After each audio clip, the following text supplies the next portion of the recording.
the Saving with Steve show, where we talk about the ins and outs of money, pretty much everything under the sun that relates to you having a happier, healthier relationship with money. My name is Steve Sexton. I do want to thank you for joining us. We have a very special topic and a very special guest, because this is the topic that you've been writing in for a while. You know what?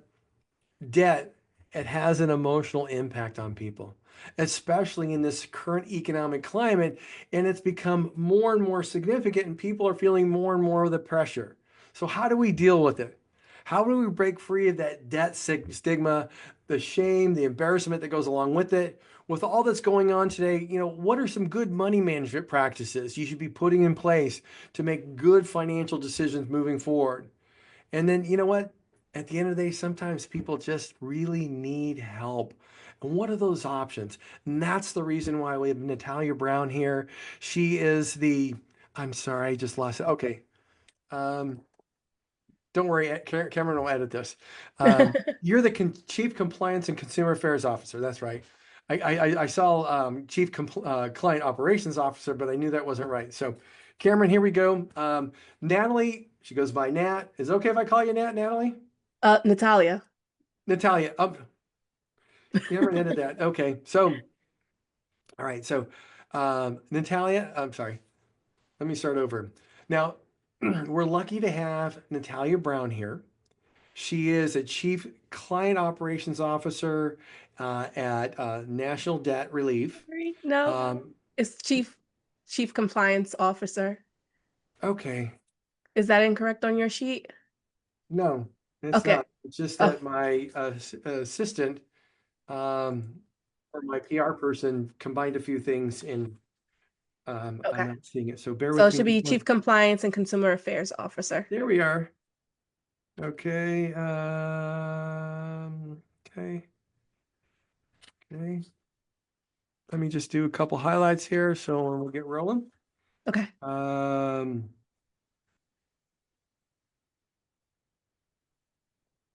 okay. And you can certainly call me Nat. Okay, perfect. Sorry. I just had to get my brains back together after this. That's all. So, and let's go. Here we go. Cameron, just make sure you take a little step back and edit some of that stuff. So, and I'll give you a 5, 4, 3, 2, 1 before we kick off again. So now here we go. 5, 4, 3, 2, 1.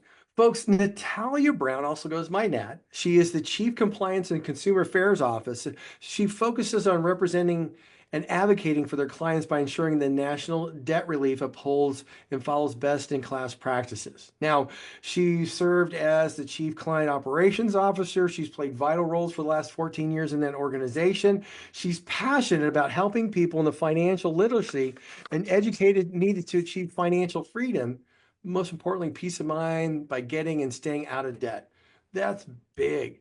Now, you know what? She's done a lot of things for women of New York. She's on the Common Bonds. It's an industry organization. She's on advisory council for the American College of Financial Services, which is gigantic. She's an educator. And you know what? You can just tell by looking at her, she's a very nice person. She's got that high smile. So everybody likes her. So, but first of all, I want to say, Natalie, welcome to the show. We appreciate you being here. Thank you so much for having me. Just call me Nat. Okay, we're going to call you Nat. So, Nat, let's talk about this first. You're obviously a very successful woman.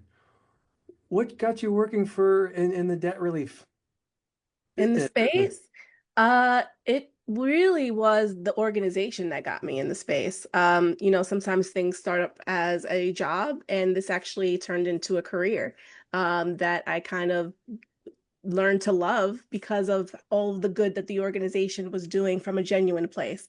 Ownership has been in debt, has, dealt with the struggles and the stigma around debt. And they're very, very, very, it's very important to them to make sure that our culture really is around helping people.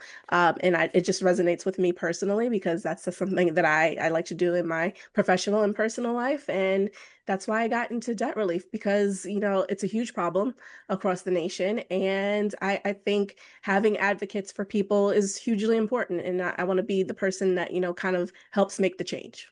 And you know what? You pretty much you've been there 12 years, so no, 14 years, but you were the 12th employee. Yes, almost So from the so very beginning. so when you started, what did you actually do? When I started there weren't multiple departments. It was kind of a really, really small startup. It was a small shop. So basically I did everything. We just kind of had something we called like front office, which was enrollment, and then everything else. So anything from HR to negotiating, speaking to clients. Eventually, as we got bigger, we of course, got separate departments for things, but I got exposed to pretty much everything. So that's wonderful. So you know the ins and outs and what people go through, how they might come into your office and they look down because they're embarrassed and shame and all that because of the debt they're in and they actually need help and you're there to help. So that's pretty cool. Yeah, yeah. I'm responsible for writing a lot of the workflows and policies for sure. Okay, good. Okay, so let's start with this first part about discussing the emotional impact of debt, Mhm. especially in our current economic climate, because people, you go back a couple of years, maybe 3 years, and before all the inflation started coming into place. And people are, doing fine. Interest rates aren't too bad. And then you have interest rates start popping up. Credit card companies are saying, okay, hold on, we're going to slow down on this credit so you can't get much more. And now people are tapped, you know what? And they're looking around going, hey, what do I do? I can't do the things I did in life. And talk about some of that, emotional impact of having too much debt. Oh, it's hugely impactful. It's stressful for the most part, and there's like you already mentioned it. There's a huge amount of shame. It's not something that people like to talk about, especially when the idea is that you're just irresponsible, and that's why you've gotten to the place that you are, which is hugely untrue. It can happen to anyone, high income, low income. It really doesn't matter. We did a survey around the hidden cost of debt, where we found that, people are losing 200 hours of sleep. People are getting into divorces. People's credit is impacted because of what you said, where their ability to obtain credit is a lot more difficult. So there's just the current climate that we're in as well, where there's tariffs, it's uncertainty of what things are going to cost. You have the inflation, you have everyday living. It's kind of, just surviving day to day. Hmm. Yeah, I remember talking with a couple many years ago, and the first thing I always ask as a planner is, you look at, hey, what are you spending money on?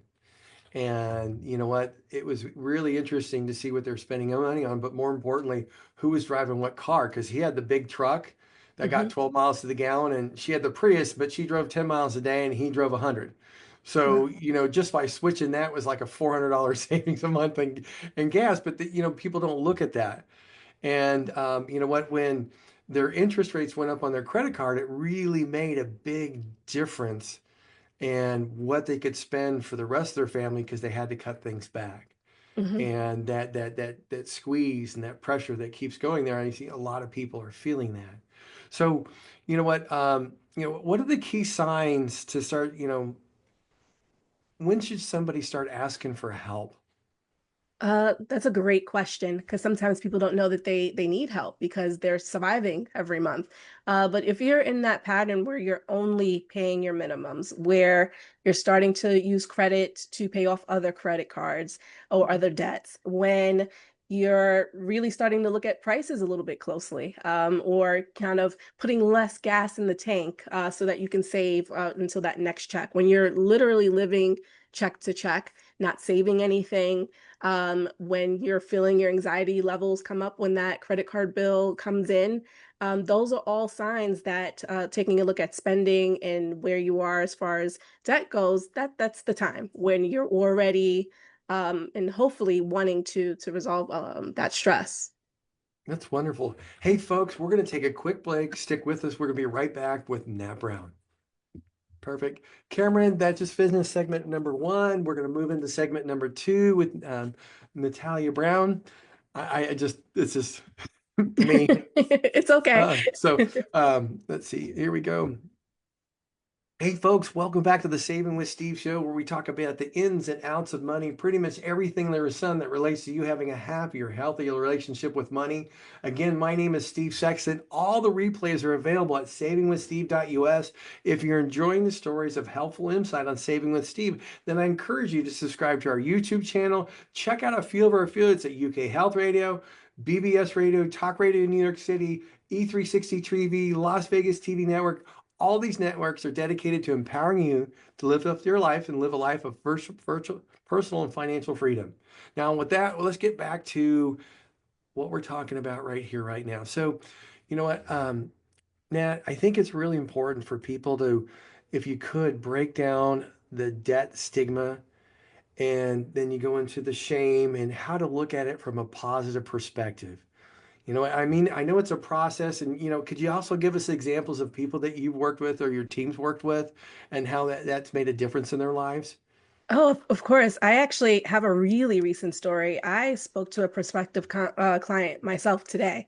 And it was the whole first part of that conversation really was around their shame, not wanting to go to their family and talk about it because of that embarrassment, because perceivably what they see is everyone else has it together. They don't know for sure, but the idea is everyone else is has it together. I don't want to be the person that, the black sheep of the family that can't figure it out. Their situation was very legitimate. They work in an industry where consistent paychecks is just not something that is going to happen in the industry that they're in, and they fell behind because they lost their 9 to 5 steady job, and they've been on unemployment for a little while. They have almost $53,000 in debt, and they were beating themselves up. So I think it's hugely important, and same thing I told that person was to give yourself some grace. um, Life happens, things will happen. It's important, and the most important thing is to take that first step. Once you feel like you have a plan, once you feel like you can speak to someone about what your options are, and you see the finish line, the way you feel and all that stress, it actually really does go away. It does not need to be a secret.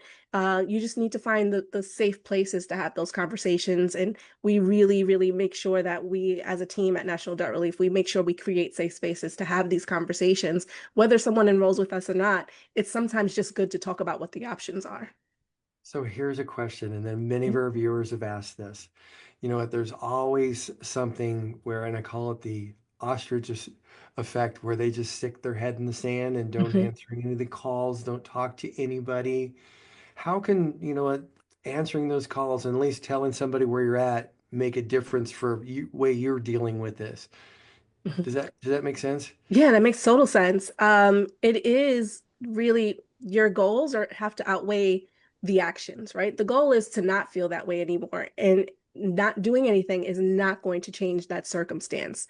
And being prepared and ready to kind of figure out what's next. You may not know, and I think that's what people kind of shy away from is they have the stress, they know that they're kind of in trouble, but they are more worried about being judged or not having a safe space. So I think it's hugely important to put yourself first and take that first step. Their quality of life depends on it. Your survival depends on it. So I think it's hugely important to, take a deep breath and figure out what those options are. Speak to a professional about what your challenges are and go from there. Again, it's just, the hardest part is making the first phone call. It's not the program, it's not the part of getting out of debt. The hardest part is just admitting that there's a problem and coming up with a solution for that problem. It's funny. I equate to getting into debt and feeling all that pressure. It's like my wife when she was in this mothers of preschoolers program, and she'd take the kids there, and one of the moms going, "My kid's been eating the crayons. He's going to be crazy." And the other goes, "Oh, don't worry, my kid does that too." The other one chimes in. It's almost like, okay, everybody else is going through this. So the big thing to understand is a lot of other people just like you. Mhm. And it's important to understand other people are getting help. So can you. And one of the things you talked about, Nat, was just, hey, working with somebody to get some help to understand how to deal with it, but also how to create a plan. Yes, the plan is the most important. Once you have a roadmap, It's amazing how many people go, oh, I know which direction I'm going in now. There's less uncertainty because you know Hmm. where you're going. And I love that crayon analogy because it's exactly true. It's why we have a community for the people that enroll in our program as well. It's so that they can speak to other people in that situation and realize they're not the only ones experiencing that same level of stress. They'll see that lots of people get into debt for reasons not within their control. And once you kind of see that there's community there, it really does help people become more successful.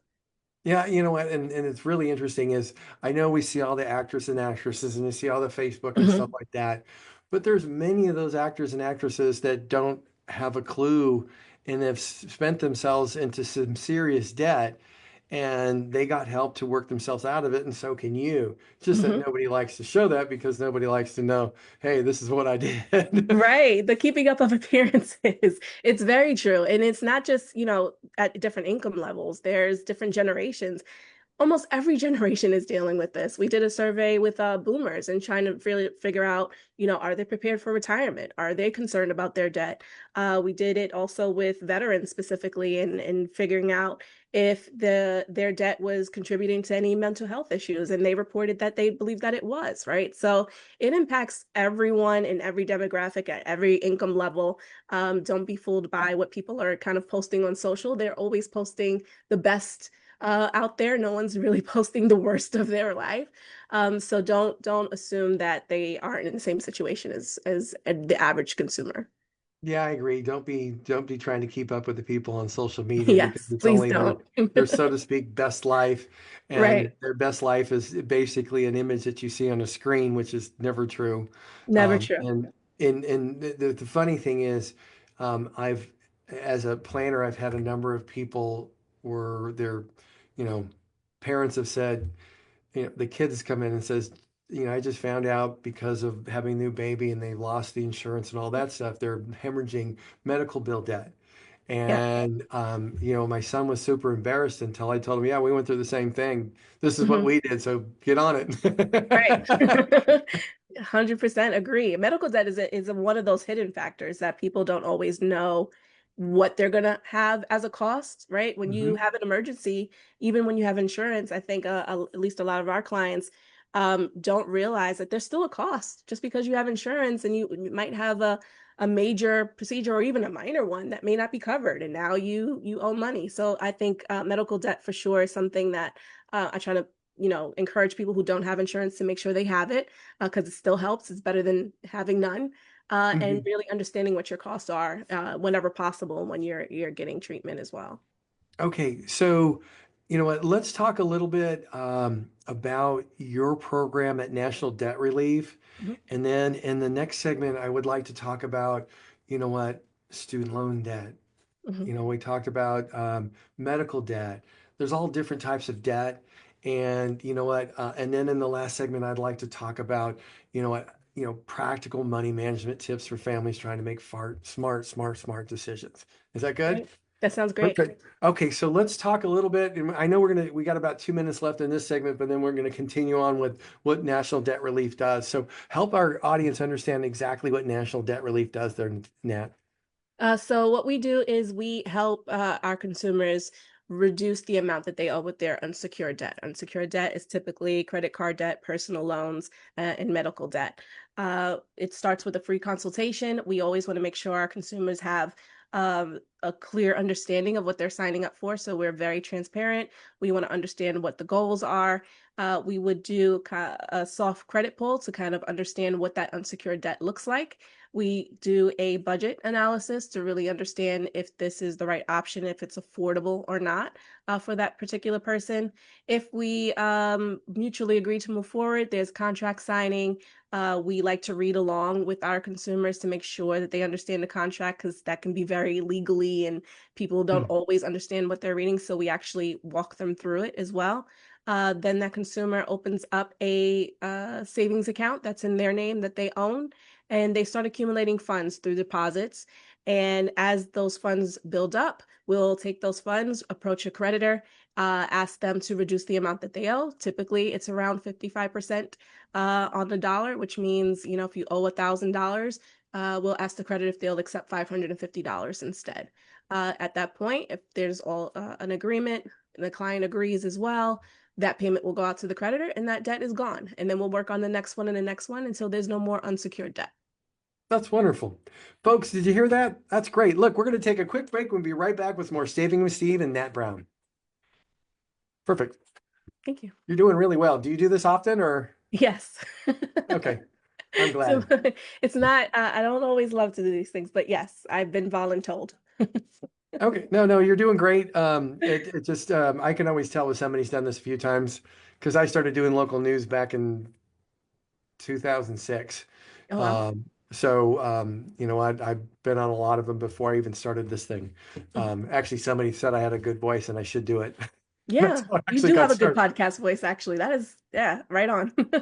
Well, I actually had somebody who did record producing. I helped him sell, help him not sell, but do the tax reduction on his Mhm. albums or his songs. Yeah. And then he goes, "Hey, I'm going to introduce you to somebody." And the next thing I knew, I was doing a podcast. Wow. Always who you know sometimes. Oh, no, it wasn't. I never thought in a million years, but hey, it's worked out and things have been pretty good. So, Well, good for you. Cameron, we're moving into segment number 3 with Nat Brown here. So, here we go. Hey, folks, welcome back to the Saving with Steve show, where we talk about the ins and outs of money, pretty much everything in the center relates to you having a happier, healthier relationship with money. We're talking to Nat Brown. We're talking about debt. We're talking about a bunch of different types of debt. Now, Nat just talked about how the National Debt Relief Program works. And you know what? Nat, before we move forward and I start asking a bunch of other questions, could you just share some stories about results that people have had with your services so people can understand, hey, this is, if, I've got, for example, um, person with $53,000 worth of debt. Okay. Mhm. Obviously, that's a lot to pay off. Yeah. So, you know what type of results would somebody expect from something like that? They should expect about half of that debt to be resolved through a program if they choose to go through a debt relief program. So that 53,000 estimated would be settled for about 25,000. 20, can't do math in my head that fast, but we'll just round Mhm. it down to 50,000. And we do have a fee for our services, but three things always have to happen. We believe in being performance based, right? So that means we don't collect any fees until we actually do the work, which is a good security blanket for our consumers. So we have to get an offer. We have to present that offer to the client and they have to approve that offer. And then they have to make a payment towards that settlement. And at that point, a fee would be due. So we build that into their monthly deposit as well. So that's what they should expect. Mhm. Anywhere between 2 to 4 years is typically how long it takes our clients to get out of debt. And Mhm. that's really variable based on what they can afford every month. Because again, we go through that budget. So if they can afford a certain amount, we'll try to work with them to figure out how long their terms need to be. Okay, first of all, I want to thank you for sharing that and the detail that you've done because there's a number of our viewers and listeners were asking how it works, Mhm. um, what is realistic, because some people always have those preconceived ideas about they can get it all wiped out through that, and that's Yeah, not true. So no, there's I, no wiping out. yeah. So, okay. So let's talk a little bit about the different types of debt. So, for example, credit card debt, non-secure debt, that's something that could be negotiated if you're having payment problems. That's correct. Okay. And then you said medical debt, same type of situation. Yes, same type of situation. We would treat them just like credit card debt. And there's some personal loans or what we call signature loans where Okay. there's no asset attached to that loan that can also be put into a debt settlement program. Okay. So, what if somebody's got a car loan? So car loans are interesting because if you are in possession of the car and there's a car loan, that is considered a secure debt. That's not something that we would enroll Okay. in the program. However, if that car is for whatever reason repossessed and sold at auction, but you still owe, let's say the auction sale does not cover the loan cost, there's still going to be a balance that you owe. That can actually be enrolled into our program because it's no longer a secure debt. It's just the difference between that repossession. Okay, so what if somebody has a equity line on their house? Is that So that something? would be considered a secure debt. because the house is the asset, and we don't touch any secure debts like homes, or current vehicles, because you could potentially lose that home. And that's not a position that we're going to put our consumers in, and so it's not eligible for our program. Okay, so let's also talk about student loan debt. Now, my understanding is there's two different types of student loan debt. One, it's the federal government program, the FAFSA type programs. And then you have the one where people take their student loan debt and give it over to a private company Mhm. that takes care of that student loan debt. So let's talk about the one that everybody applies through FAFSA and all that stuff. Is that something that can be negotiated? No, unfortunately. So federal student loans are not eligible for our program. However, we do have a third party that we work with, that we put our consumers in touch with to figure out if they qualify for any of the government sponsored programs. So sometimes there's income-based repayment, there's lots of other things. National Debt Relief doesn't necessarily do that, but we do understand it's a concern for a lot of people. So we make sure we put them in touch with a trusted third party to kind of talk through what those options are. For the other student loans, we would consider them signature loans. So there are options where it's very similar to a personal loan, but it's technically for school. Those we can enroll in the program. So when it's a private lender and it's just a signature loan, not backed by the federal government, that can be added to the program. Okay. So, and like you said, when it comes to mortgages, there's not really any negotiations there. They have to go deal with forbearance or short sale and all that kind of stuff That is because it's an correct. asset. So, what Yes, you're saying is anything that has an asset base to it, whether a car, house, anything like that, there's not much you can do with it. It's just unsecured debt. that is correct. Yes. Okay. And now here's another question. Obviously, you're negotiating with somebody, Mhm. okay? Somebody's already in trouble with their debt, so their credit rating's going down. So how does this, when you're going through this, how does it affect your credit rating? Is it still going down further? And then when it's all settled, it goes back up? How does that work? So I want to just say we're not a credit repair organization, but there is a natural impact to credit when you're in a debt settlement program. Hmm. Uh, Part of what we do requires clients to make the decision to be delinquent on their accounts. A creditor is not ready to settle with someone who is current, right? That their goal is to make more money off of the interest that they're charging. So they are going to wait until they feel like they should settle, if that makes sense. So when you are delinquent on accounts, credit does go down. There is a negative credit impact. As accounts get settled, there's also a natural kind of recovery. And it does depend on what a person is doing outside of our program. If they're opening up new debt, if they are not paying on their mortgage, that's going to have a negative impact outside the program. But let's just say they're taking care of everything. And the only thing that's changing in their credit profile is the settling of debt. They should see a natural recovery over time. Okay. So, and then like, for example, just to give people an understanding, they obviously if they miss one payment for 1 month, they're not the creditor's not going to really care. They're just going to say, "Hey, where's the money?" Or they might just send them a letter. Right. But how long is it usually the process for people saying, "Okay, you know what, I'm going to stop paying this and become delinquent"? Is it 2, 3, 4 months? How many months is it usually? Yeah, sure. So typically our clients see their first settlement within 4 to 6 months. A lot of our Okay. clients, sometimes they come in and they're already delinquent, and they could be one of the lucky ones that see anywhere between 1 and 2 months after they make their first deposits if they're already in a delinquent status. Clients Hmm. who are coming to us current, typically 4 to 6 months. Okay. So basically, what's happening is they're setting aside money to make the payments or to pay off things, Hmm. and it might be 4 to 6 months before there, but the money's there to settle it. That's correct. Okay, all right. So that's one of the things that people wanted clarity on the process. Okay, so now if somebody said, "Hey, I want to get a hold of Nat at National Debt Relief," do they just go to the National Debt Relief website? How does that work? I would love to speak to everyone, but I can't. But it would be a fun It'd be a time. little scary. But in reality, yes, just go to our website. There is a small form, and we have an entire team that is almost always available to reach out, or schedule an appointment for our consumers or prospective consumers at the best time for them to speak. So it is just that easy. It's just, your name, how much debt you think you have, and then someone will do a free consultation. Okay, so here's some other questions. Um, what's a soft pull on credit? That's actually Aha. 45 people asked that question. I love that. I love that people are asking questions about this. It's really important to get that information out there. So a soft pull is something that is a pull of your credit report that does not actually end up being a negative impact to that credit report. Every time you apply for credit or for like a mortgage or something like that, it actually ends up having, 1 to 2 or 3 point deduction from your credit score. It's different Mhm. by different reporting agencies. So pulling a soft pull basically has no impact to credit score. Okay. So, all right. So that's a good thing to know. And then if you were going to make some recommendations on the things to do to better a credit score, what would they be?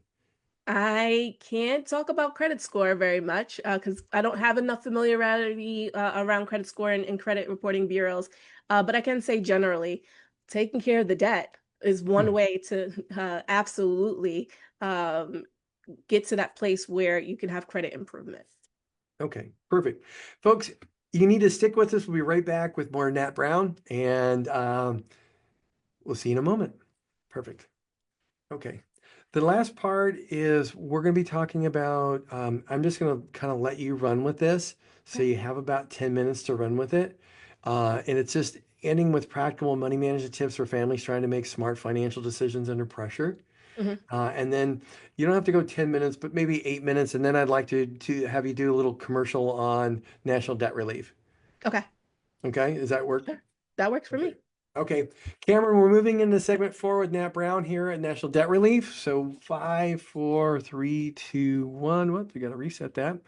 Um, hey, welcome back to the Saving with Steve show, where we talk about the ins and outs of money. Pretty much everything under the sun relates to you having a happier, healthier relationship with money. Hey, I would appreciate if you could check us out at YouTube, maybe sign up for our YouTube channel. But so you never miss a show, check out one of our affiliates at UK Health Radio, BBS Radio, Talk Radio New York City, E360 TV, Las Vegas TV Network. Again, all these networks are dedicated to empowering you to solve problems just like we're doing today, uplift your spirit, and live a life of personal and financial freedom. So, Nat, thanks for coming back on the show, or being here for this last segment, which is kind of funny me saying that. But we'd like to kind of finish our last segment with practical money management tips for families trying to make smart financial decisions under pressure, especially during these times. So, what would your best advice be for those people? Well, I'm a mom and I've been there. So I have two boys and I definitely had to live paycheck to paycheck at certain points in my life. So sometimes you have to get creative, and I'm sure there's moms out there that know exactly what I'm talking about when it comes to being creative and stretching meals and getting the discount cereal versus the name brand cereal and having your kids not understand why. So one of the things that I really, really, really stress is if there is a possibility to pay yourself first, do that. Creating an emergency fund for those things that you are never going to know is going to happen, even if it's just $250, is really important. And I understand that that might not be possible for everyone at that point. But if it is possible, that is extremely important. One of the first things that I learned to do was make sure that there was an emergency fund. If a tire blew, I had the money for the tire, or at least to repair that leak if I needed to, and I didn't have to use a credit card. Another thing that I truly believe in is everyone is talented. I think everyone is special. Everyone has the ability to create income for themselves. Sometimes it's looking for a better job. Sometimes it's taking on a second job, or it is leveraging what you already do well.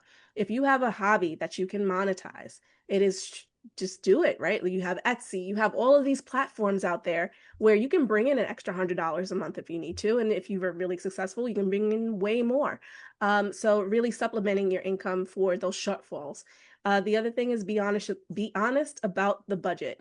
So really, I don't believe in starvation budgets because they're not sustainable. You just end up being a miserable person. So I do realistic budgets. If you love coffee, don't stop coffee, but maybe make it at home, right? So do those trade-offs where you can lower your costs without being miserable.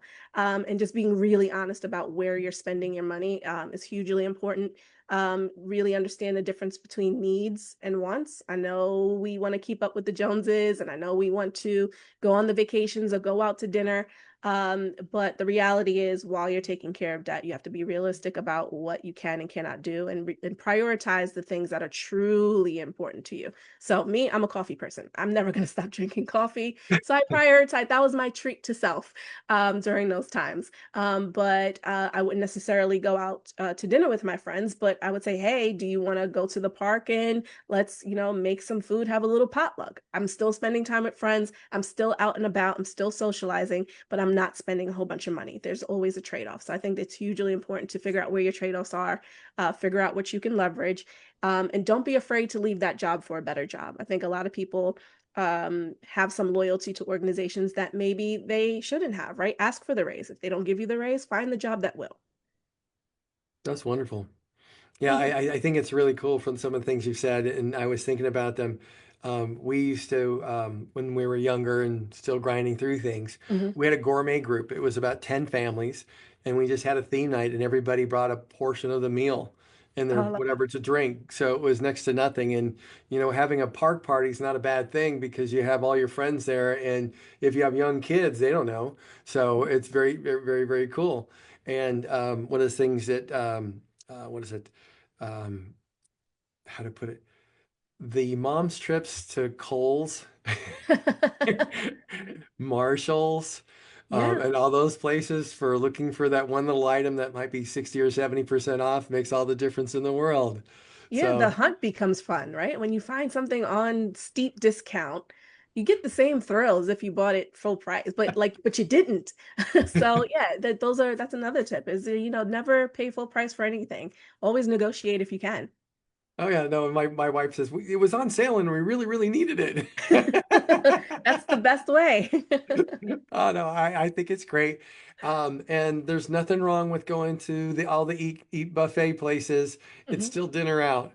Right. And then there's a few places, what is it called? If you're, looking to travel on a budget, there's a wonderful book called Plan Your Escape. It's about how to travel the world on less what it costs to live at home.